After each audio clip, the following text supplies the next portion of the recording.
जय हिंद दोस्तों।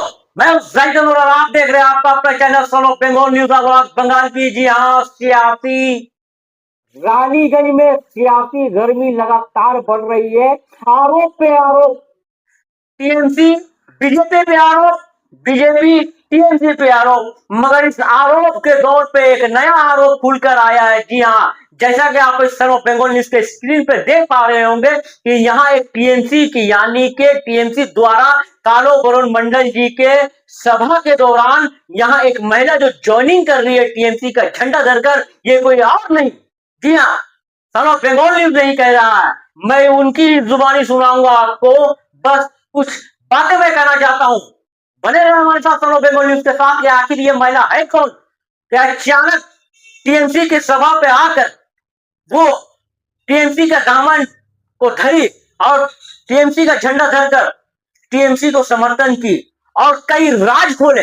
वो राज क्या है? जी हाँ, पूछता है रानीगंज, पूछता है बंगाल, आखिर वो राज है क्या? मैं बताता चलूं, आइए सुनते हैं पहले इस महिला की बातें कि ये क्या कहना चाह रही है। আমি এই মানে অনেকদিন আমার কলেজ ছাড়া হয়ে গেছে, এই প্রথম আমি আমার লাইফে কিছু দুর্ঘটনার জন্য আজ আমি এই জায়গায় এসেছি। আর যে আমার এই দুর্ঘটনায় মেন মানুষ, সে আজকে বিজেপি প্রার্থী হয়েছে, সেই জন্যই আমি আজকে এখানে দাঁড়িয়েছি। আমার দরকার, আমার নারী সুরক্ষা দরকার, আমার মতো প্রত্যেকটা মেয়ে যেন এরকম কষ্ট না পায়। আজকে আমি আজকে শুধু আমি যে এই যে আমার এই যে জিনিসটা দেখছে না, এটা কিন্তু আমার বাহির রূপ, আমার ভিতরে কিন্তু আমি একটা বান। আমাকে পুড়িয়ে দিয়ে ছেড়ে দেওয়া হয়েছে। আর একটা আমি আমি এখন এই তো আমার নতুন জয়েন, আমি বেশি কিছু আপনাদের বোঝাতে পারবো না বা বলতে পারবো না।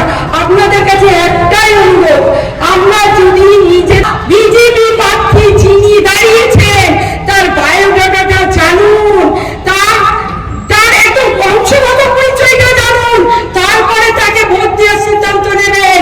ওনার মতো ক্যারেক্টার লোক কোথাও খুঁজে পাবেন না। ওনার মতো মানুষ যারা মেয়ে ছেলেকে সম্মান দেয় না, তাই কি করে দাঁড়ায়? আপনি প্রথমত ওনাকে এমন কিছু করুন উনি নিজে যেন এই ইয়ে থেকে চলে যায়। তার জন্য যদি আমাকে যা করতে হয় আমি পাবলিক করব। কোন কথায় ও দাঁড়িয়েছে? এই রানীগঞ্জ, আমি খানদার মেয়ে, আমি উগরা খানদার মেয়ে, আমি উগরা খানদার মেয়ে। আমাকে প্লেন দিয়ে আমার আমার সমস্ত কিছু মানে ইয়ে করে তারপর আমাকে ছেড়ে দিয়েছে। আপনাদের কাছে একটাই অনুরোধ, আমি বড় বিজেপি প্রার্থী যিনি দাঁড়িয়েছেন তার বায়োডাটাটা জানুন, তার একদম বংশগত পরিচয়টা জানুন, তারপরে তাকে ভোট দেওয়ার সিদ্ধান্ত নেবেন। ওনার মতো ক্যারেক্টার লোক কোথাও খুঁজে পাবেন না। ওনার মতো মানুষ যারা মেয়ে ছেলেকে সম্মান দেয় না। तो जैसा कि आपने सुना होगा, ये महिला जो है आज टीएमसी के सभा के दौरान टीएमसी के ज्वाइनिंग करने के बाद उन्होंने जो स्पीच दिया, उन्होंने अपने स्पीच के दौरान कहा है कि ऐसे प्रार्थी यानी कैसे प्रार्थी, कौन प्रार्थी? आखिर इन्होंने साफ लफ्जों पे कहा है कि बीजेपी के जो उम्मीदवार है रानीगंज के विधानसभा, वो कोई और नहीं बल्कि उनकी एक्स वाइफ है और उनके साथ गलत हुआ है। जी हाँ, ये मैं नहीं कह रहा हूं, इनकी वाइफ कह रही है, यानी कि एक्स वाइफ जो है ये आरोप लगा रही है कि बीजेपी के जो प्रत्याशी यहाँ खड़े हुए हैं पार्थो घोष जी, उनके साथ काफी अत्याचार किए। उनके जुबानी आप सुने होंगे, उन्होंने साफ लफ्जों पे कहा है कि मेरे साथ गलत हुआ है, मेरे साथ बहुत ज्यादा मुझे सताया गया है। जी हाँ, ये मैं नहीं, ये महिला कह रही है। आखिर क्यों? बीजेपी के उम्मीदवार पार्थो घोष जी पे इन्होंने आरोप लगाते हुए कहा कि मैं उनकी एक्स वाइफ हूं और जो बीजेपी अपनी बीवी का यानी कि अपनी बीवी के रक्षा नहीं कर सकता, वो और महिलाओं का क्या रक्षा करेगा? जी हाँ, इन्होंने साफ लफ्जों पे कहा। बात यहां तक खत्म नहीं हुई। जी हाँ, बात यहाँ तक खत्म नहीं हुई। इस मुद्दे को लेकर राजनीति मुद्दा बड़ा हो चुका है और सीधा वार करते हुए बीजेपी पे यानी के टीएमसी के उम्मीदवार कालो मंडल जी ने भी साफ लफ्जों पे कहा है कि ये जो महिला है ये कोई और नहीं बल्कि यहाँ के रानीगंज विधानसभा के जो उम्मीदवार है बीजेपी के पार्थो घोष जी के ये एक्स वाइफ है और इनके साथ काफी गलत हुआ है, काफी इनको सताया गया है, वो भी मैं आपको सुनाऊंगा। पहले बढ़ेंगे कालो मंडल जी के पास कि उन्होंने इस महिला को लेकर क्या कहा। बने रहे हमारे साथ। দেখুন পশ্চিমবাংলায় নারী সুরক্ষা আছে সেটা তার প্রমাণ। আজকে আজকে যারা বড় বড় কথা বলে যে বিজেপি বলে নারী সুরক্ষা পশ্চিমবাংলায় নেই তার প্রমাণ আপনারা দেখে নেন। এমন একটা ক্যান্ডিডেট করেছে যে তার ওয়াইফকে আপনি সিনহা ওর নাম, তো ওনাকে জানিয়ে দেওয়ার চেষ্টা হয়েছে, তারপরে ওনাকে ডিভোর্স দেয়, দ্বিতীয় বিয়ে করে এখন তৃতীয়বার আরেকটার সঙ্গে লিঙ্ক রেখেছে। এই চরিত্রে মানুষকে বিজেপি ক্যান্ডিডেট করে, তাছাড়া বিজেপির ক্যান্ডিডেট হওয়ার কোনো যোগ্য ভালো লোক নেই। बीजेपी कैंडिडेट का वाइफ थी क्या? बीजेपी कैंडिडेट का वाइफ है। क्या नाम है बीजेपी कैंडिडेट? क्या नाम? बाबरी सिन्हा। बाबरी सिन्हा कैंडिडेट का क्या नाम है? कैंडिडेट का नाम है जो आप देखते हैं पोस्टर में क्या क्या पार्थो घोष, आप लोग सबके जानते हैं। वो अपना क्या बोलता है हाईकोर्ट का ये है वकील है, जिसका नेचर ऐसा है तो क्या करेगा आदमी को। जो अपना वाइफ का अपना परवाह नहीं किया वो नाम क्या करेगा बीजेपी? कुछ नहीं करेगा। ये लोग बीजेपी लोग नारी को वोट करता है, नारी को वोट करके 2004 में शादी हुआ, 2007 में ये सब काम करके छोड़ दिया उसको किस्मत अच्छा रहा जो दूसरा सेकंड मैरिज कर लिया और नौकरी भी उसको है, इसलिए उसको लिए दिक्कत नहीं हुआ।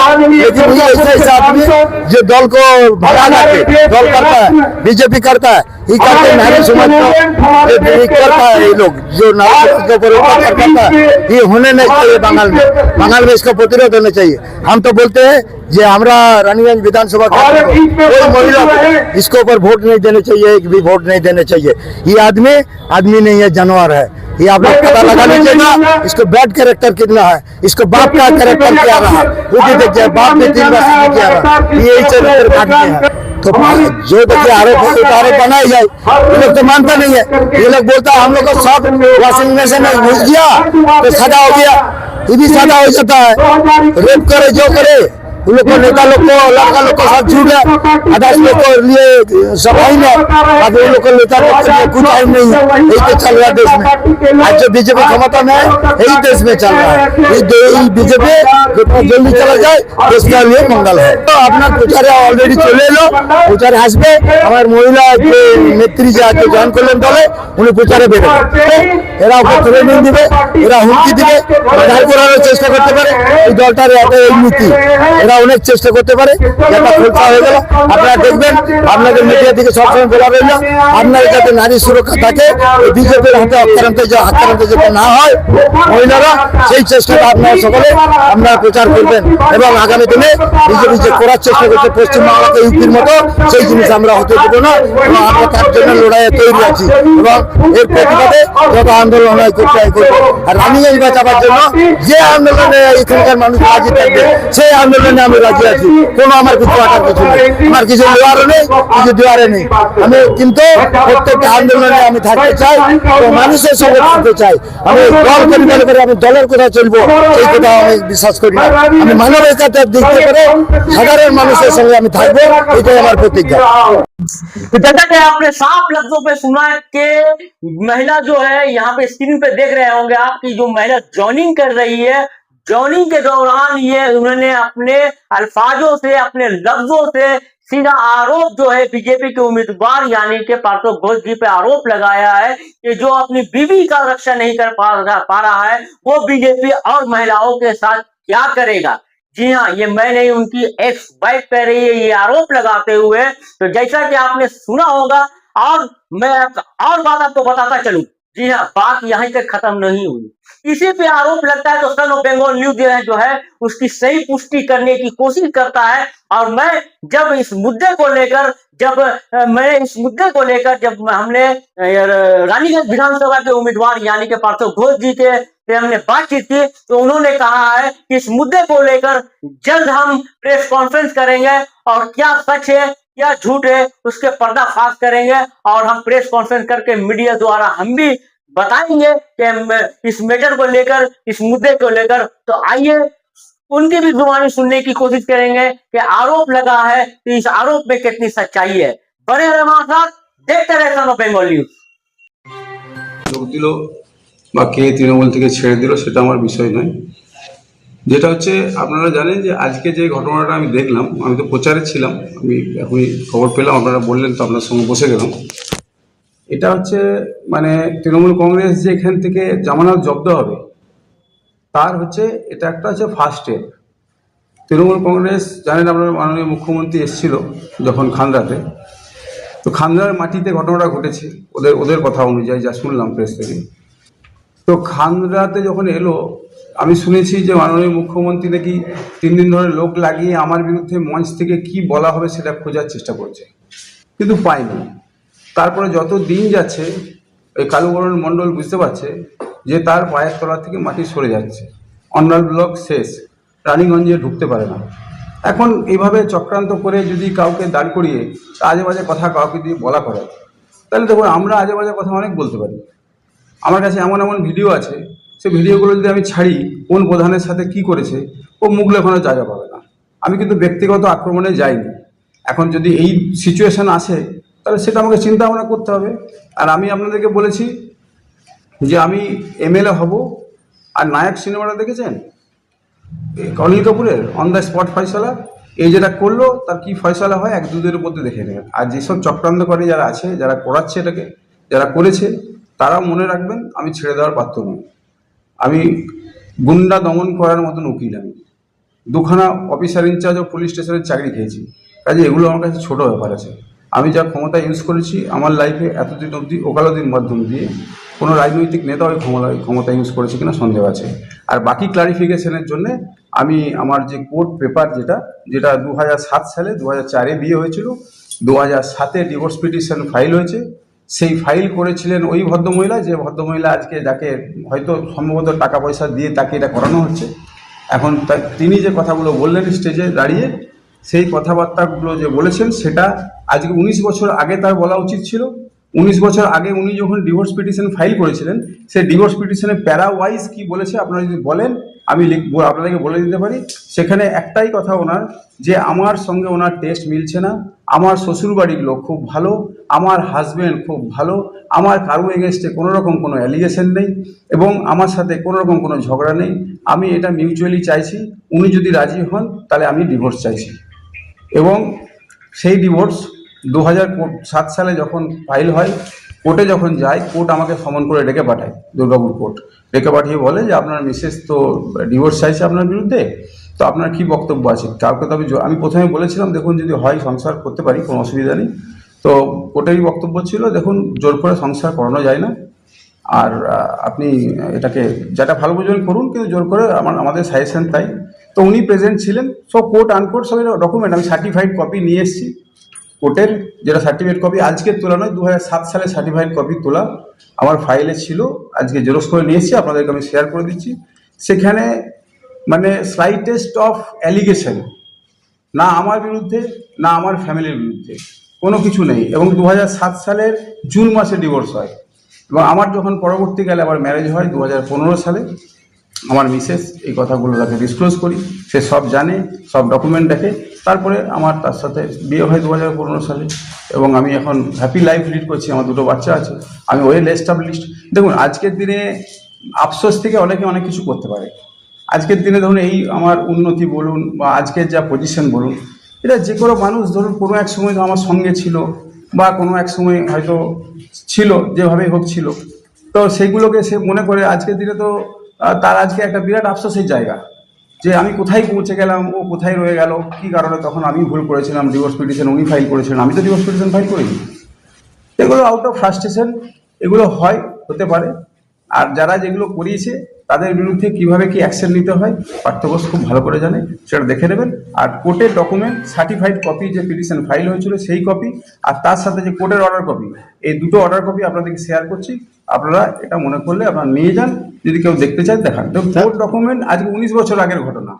তো এটা আর কি- আজকে হঠাৎ করে ওরা জানে যে আমার এগেনস্টে কোনো ইস্যু নাই, তাহলে ইস্যু তৈরি করছে। তো এটা কি আপনাকে কালি মলপ্ত করার জন্য এইসব এ তো পদক্ষেপ? অবভিয়াস ব্যাপার, বুঝতে পারছেন না? আমাকে কয়লার দাগ দিতে পারছে না, আমাকে লোহার দাগ দিতে পারছে না, আমার ক্যারেক্টার নিয়ে অন্য কিছু বলতে পারছে না, কোনো স্পেসিফিক বলুক, কোনো কমপ্লেন দেখা। আমার এগেনস্টে আমার লাইফে আজ অবধি একটা কোনো জেনারেল ডায়েরি পর্যন্ত হয়নি। মানুষের এগেনস্টে জেনারেল ডায়েরি হবে? উনি যেসব অ্যালিগেশনগুলো দিচ্ছেন, সেই অ্যালিগেশন হলে তো থানায় কমপ্লেন হবে, কোথাও একটা জেনারেল ডায়েরি হবে। তো আজকে 19 বছর পরে যদি এই ইস্যুটাকে কেউ তোলে, যেটা ঘটনাটা 2007 সালে কোর্টের মাধ্যম দিয়ে মিটেছে, তাহলে কোর্টের অর্ডার চ্যালেঞ্জ করুক, বলুক। এই ব্যক্তিগত ব্যাপার, এই ব্যক্তিগত ব্যাপার রাজনৈতিক মঞ্চে কেন? তো ব্যক্তিগত ব্যাপার রাজনৈতিক মঞ্চে ব্যক্তিগত স্বার্থের জন্য করছে। যারা দাঁড়িয়েছে কালুবরণ মণ্ডল, সে হেরে যাবে ভোটে, তার হারার জন্য উনি এখন থেকেই ফ্রাস্ট্রেটেড হয়ে আছেন। সেই লোকজনকে মানে পাগলের মতন ঝগড়া করে বেড়াচ্ছেন সবারই সাথে। আর তৃণমূল কংগ্রেসের লোকের সাথে নেই। উনি কী ধরনের ক্যারেক্টারের লোক সবাই জানে, অন্ডার ব্লকের লোকও সবাই জানে, রানীগঞ্জ ব্লকের লোকও সবাই জানে।